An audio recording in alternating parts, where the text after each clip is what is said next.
Hey guys, how's it going? Hope you're doing well. My name is Crown, and today I'm going to read you some very interesting stories that I hope that you're gonna love. And now, without further ado, let's go!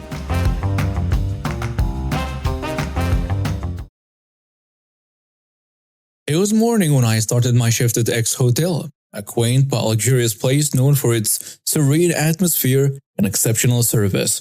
I had been working as a front desk manager for a few years, and I thought I had seen it all, but I was about to encounter a situation that will prove otherwise. It started with Karen checking in. Karen, a middle-aged woman with a sharp bob haircut and a permanent scowl. She arrived with her tiny yappy dog, Princess. Despite our strict no-pets policy, she insisted that Princess was a therapy dog without any documentation, and made such a scene that my manager reluctantly allowed it, just to keep the peace. The first 2 days went by without incident, but on the third day, as I was manning the front desk, Karen stormed in, her face red with fury, dragging Princess behind her. "Your terrible hotel has ruined my precious Princess," she shrieked, causing other guests to turn and stare. Perplexed, I asked, "I'm sorry to hear that, ma'am. What seems to be the problem?" "The problem? The problem is your filthy carpet. Princess has never had an accident before, but your disgusting room made her sick. She peed all over the carpet, and now I demand compensation for the stress you've caused her." I was taken aback. "I'm very sorry that Princess had an accident, but pets aren't usually allowed in the hotel. We made an exception for you, and we certainly can be held responsible for your dog's actions." This only enraged Karen further. "I want to speak to your manager. This is unacceptable. I will sue this hotel for every penny." As I was about to call my manager, Glenn, fake name, the head of housekeeping, approached us. He had overheard the commotion and came to see if he could help. "What's the issue here, Sam?" Glenn asked calmly. "This incompetent fool claims that it's my princess's fault that she peed on a carpet."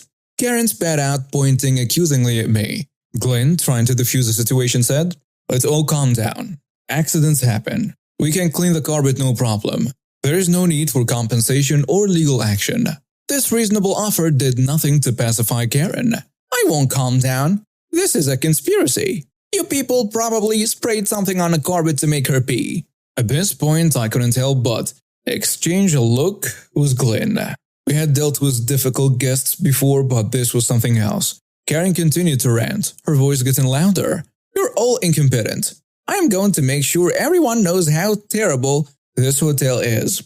I will leave the worst review imaginable." Just then, my manager Bob arrived. He had heard a commotion from his office. "What's going on here?" he asked, his voice stern yet composed. Karen, seeing a new target, immediately began her tirade anew. "Your staff is accusing my princess of ruining their carpet.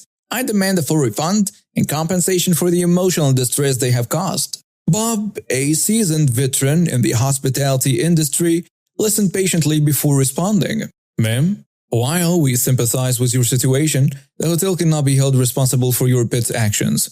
We will, of course, clean the carpet at no extra charge, but we can't offer a refund or compensation in this case." This was the last straw for Karen. She lunged at Bob, flailing her arms wildly. "You can't do this to me. I'll show you." In a flash, security was there, pulling her away as she continued to scream and kick. Princess, terrified by all the commotion, yapped frantically. The police were called and Karen was arrested for assaulting a hotel staff member, and as she was led away in handcuffs, she yelled, "I'll have all your jobs for this. You haven't heard the last of me." The aftermath was a whirlwind of statements and reports. Thankfully, Bob was unharmed, just a bit shaken. The hotel offered to upgrade the affected guests to better rooms as a gesture of goodwill. So this happened around 2008. My buddy Brock had gotten out of the military after 10 years. He'd started in the Marines but transitioned into the Army for the last 4 years before buying a house in Texas. When he got out, he did a variety of jobs before landing a gig with a repo service. He worked there for a year and had a lot of wild stories, but this one sticks out the most as he helped a fellow soldier get revenge on an evil ex. Brock was at the office speaking with his manager, whom I referred to as Karen. Now, this particular Karen had a lot of Karen-like qualities, but was a force for good, if you can believe that. While they are talking, they see a young man enter the office. They immediately noticed he had two black eyes and an arm was in a sling. The young man, whose name I unfortunately never learned but I'll call him Ben, asked how hard it would be for them to help repossess his car. Karen called her daughter in, Karen Jr., and had her pour Ben a cup of coffee. Karen then asked Ben to tell her a story. Ben began with telling her that he had just returned from a deployment. He had been dating a local girl that lived outside of the famous Fort Hood. Not a good idea, by the way, before deployment. Thanks to a previous deployment, he had managed to get himself a used black Dodge Charger, which was his baby. He further explained that shortly after buying the car, he had met the local girl, who for the sake of the story I will call Morgan. Morgan was always asking to drive his car, but he would always decline. When he was getting ready for his deployment, Morgan repeatedly asked if she could borrow the car, but he kept saying no. After much needling, he relented, but on the condition that she takes care of his apartment until he comes back from rest and relaxation leave. And she agreed. Ben left for his deployment while Morgan took care of his place. When Ben came back for leave, he found his apartment immaculate. He pulled his car from storage and drove to Morgan's. He spent a few days with her before handing her the car keys and heading to his home state to visit family before returning to his deployment. He returned again from his deployment and found nothing but trouble. When he walked into his apartment, he found a layer of dust on just about every surface. It was almost like no one had been there in months. When he checked his bedroom, he found his room had been torn apart. All of his drawers had been searched and upturned. He tried to call Morgan, but never received an answer. He located his safe, which was hidden, and found it hadn't been touched. He then grabbed his spare key from the safe, called a buddy of his, and they went to Morgan's. As they pulled up to Morgan's, he saw a car there that he initially didn't recognize. But as they got closer, he realized it was his baby. Morgan had the car painted hot pink and put 24-inch spinners on it. He tried the key just to make sure and the lights flickered as it unlocked. While his buddy laughed, Ben went to the front door and Morgan answered. He asked what happened to his car and she responded, "It's my car now." Ben walked away and hopped in his hot pink mess. As he started it, four large dudes came out of Morgan's house. One was a baseball bat and yanked Ben out of his car. They proceeded to beat the crap out of him in a driveway before his friend intervened, pulling his conceal and carry pistol on a group. He then took Ben to the hospital. I am honestly not sure if the cops were called on this. I'd assume yes, but even then Ben said his friend drove by Morgan's house a handful of times while he was in a hospital at random times and the car was never there. Karen stared at Ben for a bit before asking for the paperwork. Ben handed it to her and Karen had a smile on her face. She then asked Ben for Morgan's phone number. Ben gave it but wasn't aware of what was about to happen. Karen handed the phone to Karen Jr., who then dialed the number. Karen Jr. then began speaking to Morgan, telling her that they had met at one of the local clubs and wanted to know if she was down to party that night. Apparently Morgan agreed and the plan was set. Brock parked his tow truck at the club and waited. Sure enough, Morgan showed up with a pink monster, parked it, and went inside with some girlfriends. Brock gave them 5 minutes before he stealthily drove up to the car and hooked it up. As he was pulling out with the pink monster, Morgan walked out of the club. She saw her car in the tow truck and began trying to flag Brock down, but he was already out of there. The next day, it was business as usual at the office when Morgan called. He was furious that her car was stolen by them and wanted it back. Karen, using her best customer service voice, told her if she had the registration, she could come pick it up. Morgan began screaming louder that she was going to call the cops, at which point Karen sarcastically told her, "Please do," then hung up on her. As this phone call was going on, Brock happened to look out the window and saw Morgan standing next to a car in a vacant lot, throwing what appeared to be a temper tantrum. After Karen hung up, Brock watched her get in a car on the passenger side, and Karen then looked out the window and had Brock verify it was her. She then began to smirk. Karen then proceeded to call the owner of the property Morgan and her friend were occupying. She told the owner about the car and asked if he wanted it towed. The owner okayed it. Brock then drove his truck over to the ladies in the car and introduced himself. They tried to explain that they were waiting for Morgan's boyfriend, but Brock insisted they weren't allowed to park there. They argued and called him every name in the book, but Brock then hooked up the car and lifted it partially off the ground, forcing the two to exit the vehicle. They tore into him until he showed them the tow order. While this back and forth was going on, Ben arrived at the office and Morgan saw him walk in. She ran to the office door and Brock proceeded to lower the car. When Brock went back to the office, all hell had broken loose. Morgan apparently tried to snag the keys back from Ben, but he pocketed them. She began to hit him in his hurt arm and warned Ben that she'd call her friends to finish the job if she didn't get her keys back. Karen Jr. had already called the cops at this point, and Brock got in between Ben and Morgan, even telling Morgan to try hitting him to find out what would happen.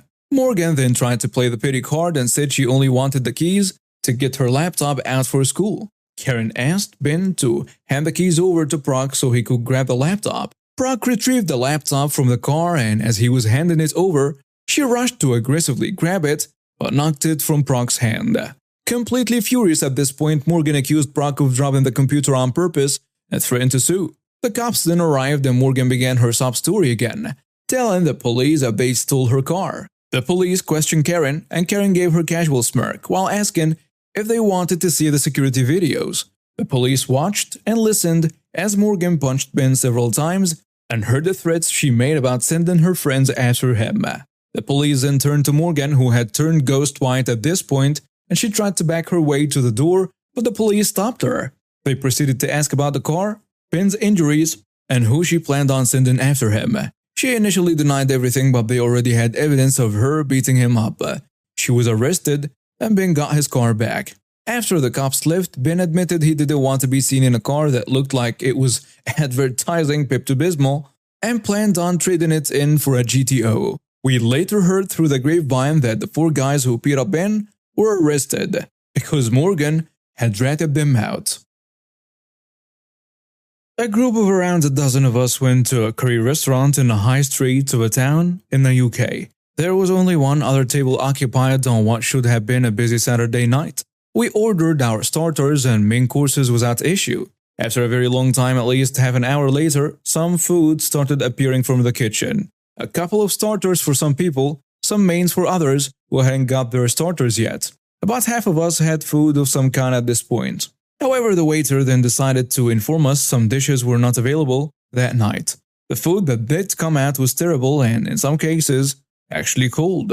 Meanwhile, the other table took the opportunity of a quiet moment in the restaurant to just walk out the door, leaving untouched food on a table and not paying. That was a step too far in my book, but irrelevant to us. Disgusted by the food situation, we offered to pay £10 per person to abandon the meal. This was quite reasonable given the quantity of food that had come out. The manager refused and tried to make us pay for the entire meal, even though we hadn't even received half of it. Nor would we ever get some dishes as they were not available. I estimate it should have cost around £15 per head. At this point, he decided to lock the door of the restaurant and threatened to call the police. We complied. "Please do," we replied. The police were there in minutes, walking in through the now unlocked door. They talked to us, then talked to the manager, then came back to us. "How about you offer the restaurant £5 per person to end the situation?" the officer suggested. Everybody agreed, including the manager, who pretty much had no choice now. So we paid up half our original offer and we left. The restaurant closed permanently some time later. Sister-in-law married my brother 10 years ago. They each had a daughter, both 18 now, from different relationships. My niece was really excited by the idea of a sibling and a bigger family. She used to ask her dad to give her a sibling when she was still in preschool, and while she did stop asking, the wish remained. The fact that she thought step-niece was the coolest and best person ever made the excitement more palpable. But it was clear from very early on that step-niece did not view my niece in the same kind of light. The girls were very different, and very early on my niece became very demanding of step-niece's time, and sister-in-law and my brother were very eager to see them spend time together, so they encouraged niece in her demandingness and would scold step-niece for wanting to put friends over her sister. I became concerned about how demanding my niece was being. She wouldn't even ask step-niece if she wanted to do something. She would tell her, and neither my brother or sister-in-law batted an eyelid. Step-niece would say no, and my niece would tell her no was not an option. So I spoke about my concerns to my brother, and he told me he knew it was going to push his stepdaughter away in the future, but he also knew how much my niece wanted a sister, and how much his wife wanted her daughter to accept his as a sister, so he wasn't going to get involved. A confrontation happened between sister-in-law and step-niece a couple of years ago that the rest of us were made aware of. Sister-in-law told step-niece that she would need to get used to having her sister in her life because when she grows up she's going to have to make the time for her, and this is good practice for that. Step-niece told sister-in-law that she could just not see her at all, and sister-in-law that wasn't a possibility, and she would always be part of the family. Step-niece turned 18 in July, and she moved out of my brother and sister-in-law's house and has not been visiting or kept in touch with them since. My niece has tried to talk to her over DM or call, but she has ignored her and maybe even blocked her in places. The only people this seemed to surprise was sister-in-law and my niece. My niece cried for days about it and said she didn't understand why sister-in-law has grumbled for months about it. But during Christmas it was an all-time bad, and she showed up to the family celebration we had on the 30th and was blasting her daughter to everyone and saying how surprising her actions were. A lot of the family moved away from her, but when she sat down next to me to do her vent, I told her only she and my niece were surprised, and the rest of us saw her daughter's actions coming a mile off. I brought up that step-niece had even told her what she'd do 2 years ago, and she didn't believe her. Sister-in-law called me insensitive and told me nobody could have known a teenage girl was serious when she was having her little temper tantrum. She said most kids would never want to be away from their siblings or their families like that, and that it's cruel for me to lie and claim otherwise. Am I the jerk?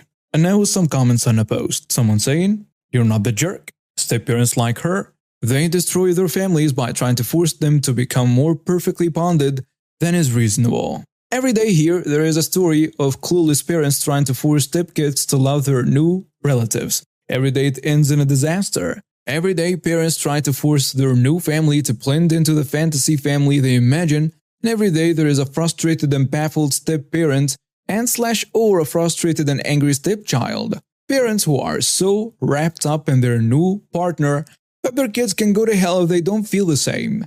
You said the simple truths that she needed to hear, and somehow that makes you the bad guy. These people, you can't reach them, you can't reason with them. Another commenter adds, "Not the jerk. Your sister-in-law was so focused on getting her happily ever after that she turned into the evil stepmother for her own daughter. At worst, she was flat out told the consequences of her own actions, and now she's all surprised that it's come true. Not to mention that there is no way your brother kept his mouth shut all those years unless she'd already shut him down. She doesn't get to rewrite history or paint her daughter as a bad guy because she failed." A third commenter goes with, "Sister-in-law has a seriously blinkered view of reality, and both sister-in-law and your brother completely stomped over the wants of step-niece for 10 years by trying to drive their kids together. I'd almost say your brother is worse in the situation for seeing the problem and not getting involved. Now, sister-in-law's actions have caught up with her. She'd rather pretend she's not in the wrong, and you're ruining her reality. I know some might say otherwise, but you're not a jerk for providing a required dose of truth. Hopefully the seed you planted makes them think about what they did to the step-niece. I doubt it, but well, you can hope."